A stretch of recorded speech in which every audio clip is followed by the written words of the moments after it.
Hey there, this is George coming at you with not a book haul technically, but something even better.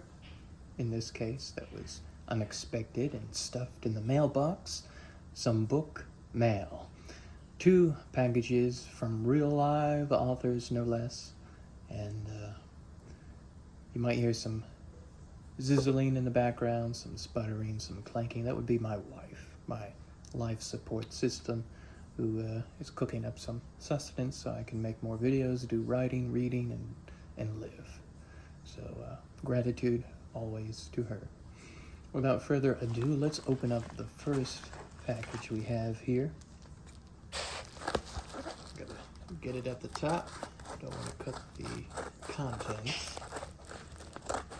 Look at that. Okay, easy does it. Now, oh, this looks good. Let me ease it out. I'm like a midwife giving birth to an author's child.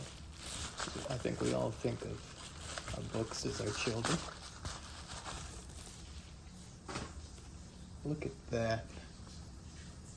Ascension by Steve Tomasula, his newest novel that is coming out from Fiction Collective 2. It's not out yet. This is a review copy I got from Steve, and I've actually interviewed him for the kaleidoscope.com, which I would encourage you to check out, along with reviews of several of his titles, including Vass and Opera and Flatland, and a little novella called In Oz, which has a kind of Wizard of Oz flavor to it. Those 2 reviews are live as I speak. This, I love the production of this. Nice heavy feel to the paper, and I can't wait to read it.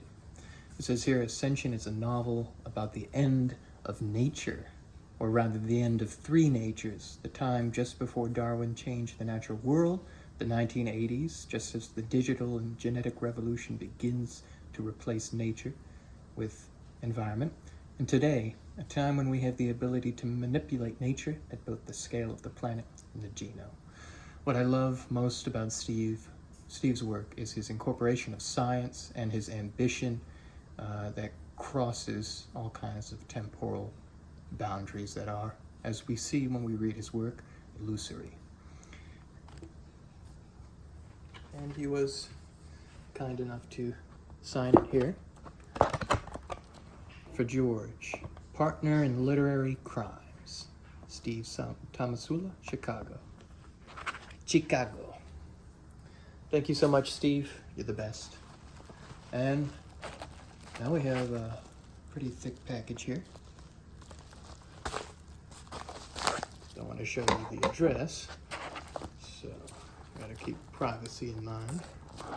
Let me just snip off this foreskin and cut down here, cesarean section.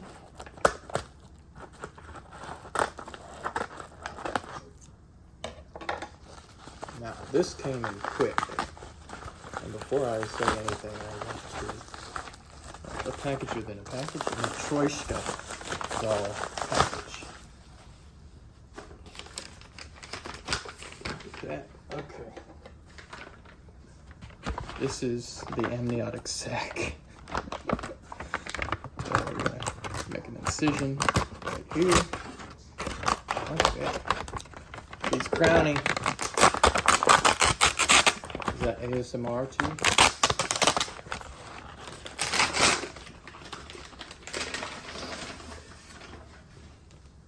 Okay, first one,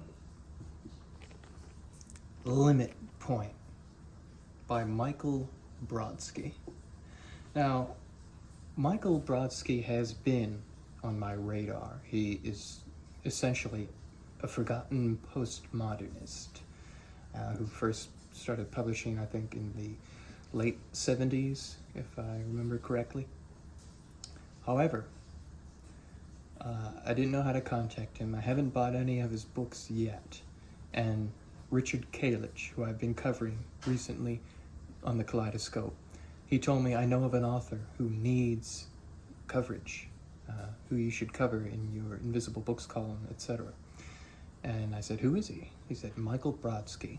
I said, oh, I know of that name. That sounds very familiar. And I looked him up, and lo and behold, he had blipped on my radar before. So I'm so glad that Dick, thank you to Dick for getting us in touch. And I'm glad to now have some of his books that I'll be reading very soon. Limit Point. I had a nice signature from him. So, thank you, Michael. And he told me some of the books are not in the best condition. He mentioned this one, which has no cover. Project by Michael Brodsky. I wonder, it doesn't look like the cover's ripped off. So I think this might be an ARC or something, but it's Project, Stories and Plays by Michael Brodsky. Let's see. Oh, there's some illustrations in here. Look at that. Now that's fascinating. That actually reminds me of the types of illustrations you'll find in William T. Vollmann's first novel, You Bright and Risen Angels, that were illustrated by him and have a very amateurish but charming quality to them. Let's see if we can find some others here. Yeah. That is, now I'm getting some Francis Bacon vibes. This is some nightmarish illustrations here. Wow. Can't wait to read it.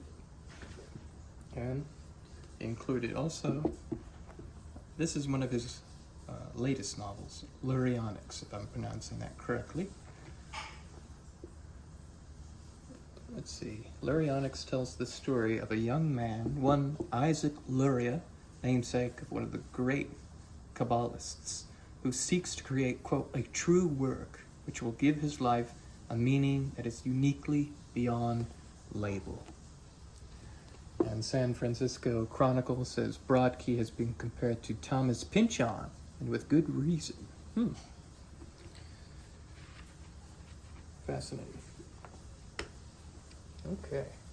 Now that's the end of packages from real live authors.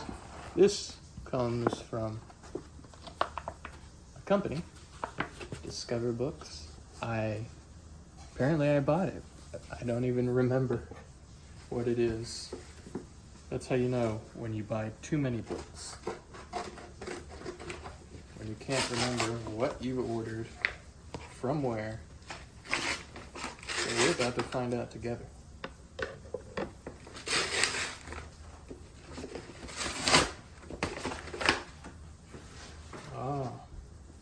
They put a sticker right on the cover. Hitler's Bomb by Chris Scott.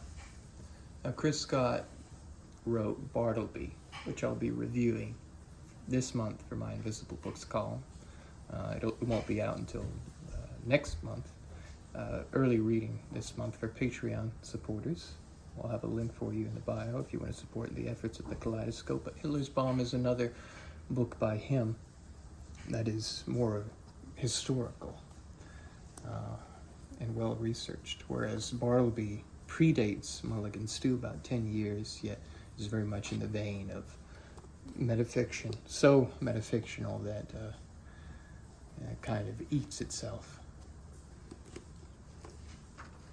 Let's see how it starts. Simple enough, a prologue, and then ultra secret. High treason is high treason. Precisely the point, of course. The German emperor remarked he was hunched forward in a swivel chair, his jaws clenched on an unlit pipe.